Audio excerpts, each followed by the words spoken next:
Hey, Soulmates, we are back, FOXSOUL's Black Report, with another amazing guest. So today we have the privilege of talking to the accomplished actress, writer, and motivational speaker, Edwina Findley, with her impressive acting career and successful nonprofit organization. We're going to talk more about that. Edwina has inspired many with her work.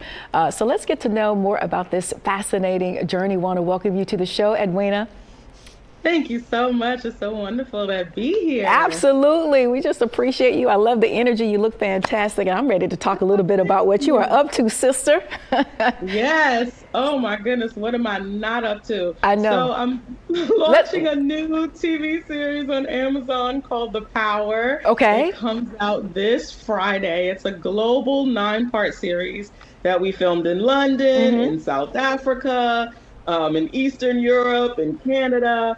You know, and it brings all of these different cultures and stories together to tell a very exciting and kind of electrifying journey about young women who are able to electrocute people at will. Yeah. And they develop this power. And then the question is, what do they do when women, you know, essentially become on top, when women are the ones that call the shots. Yeah, I was going to ask, talk a little bit more, as much as you want to reveal without spoiling, talk a little bit more about the character in The Power. Sure. So my character's name is Helen Wright. I'm the chief of staff for Margot Cleary Lopez, played by the incomparable Toni Collette.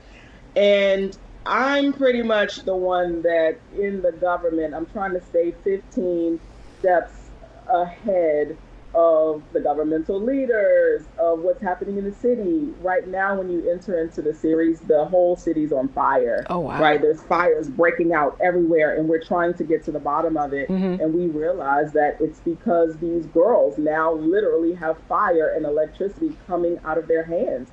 And so it also asks the question, too, of what kind of maturity you need in life to be able to wield the power that you're given. Oh, I love that. So Helen is strategic. She's analytical. She's a bit sardonic and sarcastic.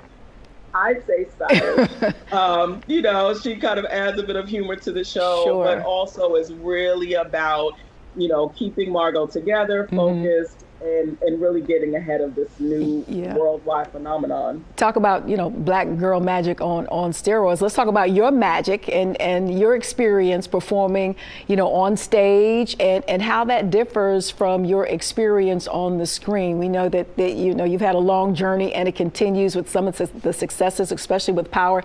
Talk a little bit about the differences there. There is a difference from stage to the screen, yes?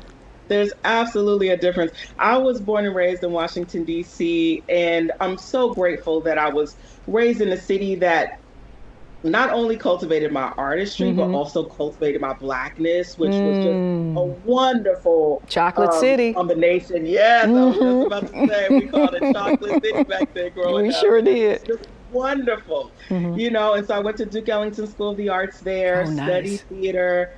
And, you know, they really valued pouring into underserved youth. And so I had an opportunity to travel all over the world, singing and dancing and performing as a high school student. After that, went to NYU, studied theater there. But then after that, you know, it's kind of funny because I launched into this career that was going back and forth between theater, which I was so used to, and television. I have this funny story of, you know, coming out of school, I'm working in Shakespeare theater in Washington, D.C., singing in Welsh. But then in the mornings, I would run up to Baltimore and like be a straight up, cold, hard gangster in The Wire. Right, I remember that. You were so good. My dad and Shakespeare at night. And I feel like that's kind of been my career, you know, so many different types of roles and different genres and, you know, different cultures. It shows range, Edwina. Lots of range you had going on, for sure. So let's get into, you talked about pouring into the youth and manifesting our dreams. Let's talk a little bit about your Abundant Life U nonprofit organization that really focuses on, you've already kind of spoke on it, empowering young adults and artists, in particular women. Talk a little bit about what inspired you to get that started.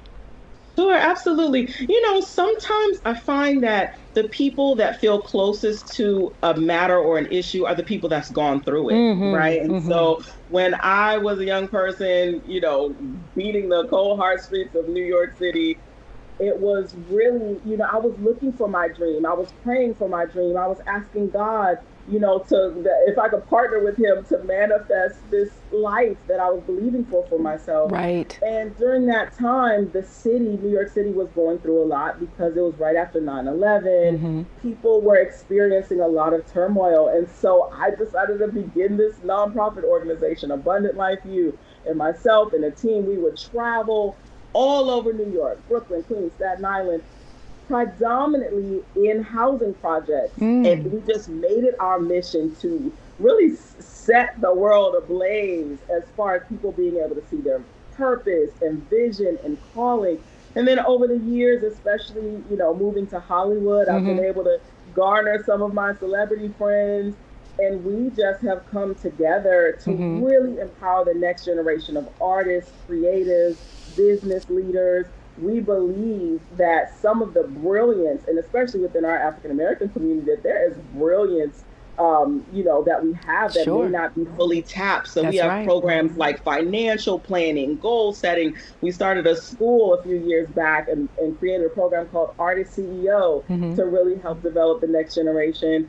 And now we've got a business incubator that's about to begin for young adults. We realize that 70% of next generation want to begin their own businesses. So what does that look like for them?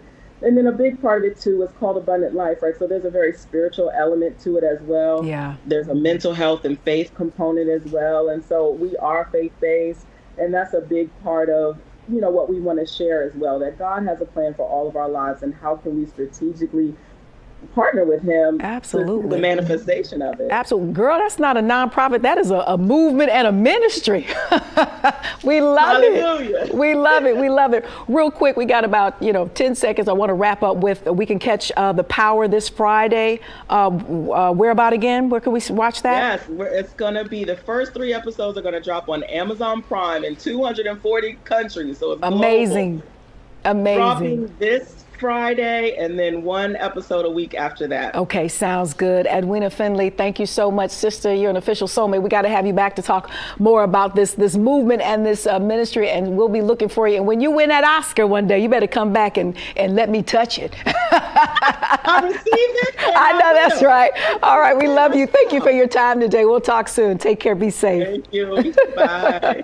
I love that. I mean, it's just like a movement. Like I said, to her, this is a ministry. This is a movement, inspiring that next generation to come up after her. Edwina, go ahead, handle her business. I love that she's doing more than just what it seems on the surface, because she's really touching on so many different things. That was a good interview, by the way. Thank you. And she's been a character actor for so long. I feel like she's now moving into where you know her name, and not just, you've seen her face, but now you're going to, remember her name. So many blessings to her. Isn't it cool when somebody can take a platform and grow it? Isn't that something? And really what they're doing is helping. And to sound so grounded and anchored out there in La La Land. Yeah, I know, we know how nuts that is. And I know you know, as a film critic who's out there a lot, who talks a lot about these actors and actresses and their transgressions. You can get lost in an instant out there. So good for her. Thanks for her time today.